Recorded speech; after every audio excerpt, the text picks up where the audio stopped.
आज की इस वीडियो में हम हाथ पाँव के सुन्न हो जाने के असबाब, इसकी अलामात और असूल इलाज पर बात करेंगे और इसके साथ साथ मैं आपको चंद बेहतरीन होम रेमेडीज़, इनके अज्जा और बनाने का तरीका और तरीका इस्तेमाल भी सिखाऊंगा, जिसको अगर आप कुछ अरसे तक बाकायदगी के साथ इस्तेमाल कर लेते हैं तो हाथ पाँव के सुन्न हो जाने के आर्ज़े से आपको निजात मिल जाएगी। अस्सलामु अलैकुम रहमतुल्लाहि व बरकातुहू। मेरा नाम हकीम लियाकत अली खिची है और मैं गवर्नमेंट तिबिया कॉलेज बहावलपुर से क्वालिफाइड तबीब हूं और आप देख रहे हैं हमारा यूट्यूब चैनल हकीम लियाकत भाई। तो अपने टॉपिक की तरफ बढ़ने से पहले आपसे गुजारिश है कि अगर आपने हमारा ये चैनल सब्सक्राइब नहीं किया तो जल्दी से इसे सब्सक्राइब कर दें और साथ लगे घंटी के बटन को भी दबा दें ताकि तिब व सेहत के मौजू पर हर नई आने वाली वीडियो आपको सबसे पहले मिलती रहे।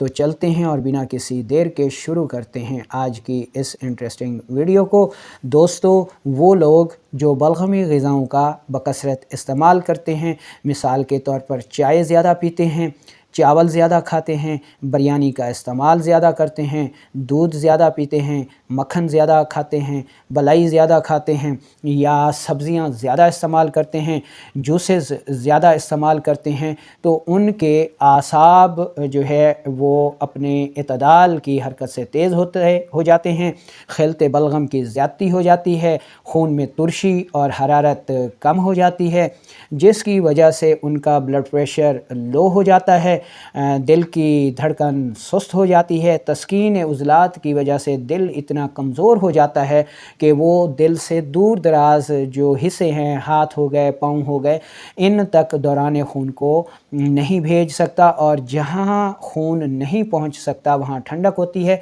क्योंकि खून का मिजाज गर्म तर है और ये अपनी गर्मी तरी से जिस्म के हर हिस्से तक हरारत पहुँचाता है, क्योंकि हरारत ज़िंदगी है और सर्दी अमराज पैदा करती है और मौत लाती है। तो आसाबी तहरीक की वजह से या आसाबी तहरीक की ज़्यादती की वजह से, बलगम की ज़्यादती की वजह से, खून में रतूबत की ज़्यादती की वजह से जो है वो हाथ पाँव सुन्न होना शुरू हो जाते हैं। अगर हम इसकी अलामात को देखें तो ऐसी सूरत में जिसमें बलगम की ज़्यादती होती है, भूख कम हो जाती है, ब्लड प्रेशर लो होता है, चक्कर आते हैं, हाथ पाँव ठंडे रहते हैं, ठीक है, कभी मतली भी आ जाती है, खून में हीमोग्लोबिन की कमी हो जाती है, ठीक है। तो ये सारी अलामात जो हैं वो पैदा हो जाती हैं, जिसके नतीजे में हमारे हाथ पाँव सुन्न रहना लग जाते हैं, जिसकी वजह से इंसान अज़ियत का शिकार हो जाता है, डिप्रेशन और एंजाइटी छा जाती है और वो अपने इस मसले को लेकर बहुत ज़्यादा परेशान रहता है,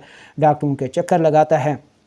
ठीक है। लेकिन ये सूरत जो है, ये अलामत जो है वो कम नहीं हो पाती। तो अब हम चलते हैं और देख लेते हैं अपनी आज की बेहतरीन होम रेमेडीज़ जो कि हाथ पाँव के ठंडा रहने या सुन्न हो जाने को दूर करती हैं। सबसे पहले ग़िज़ाओं का बयान सुन लें कि इस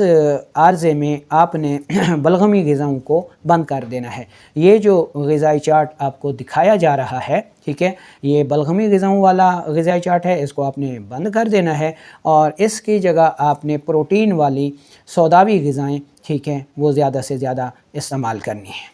तो आज की होम रेमेडी हम पढ़ लेते हैं। इसमें पहली होम रेमेडी नोट कर लें कि आपने लौंग लेना है, ठीक है, दूसरी चीज़ दारचीनी है और तीसरी चीज़ मग़ज़ जायफल है।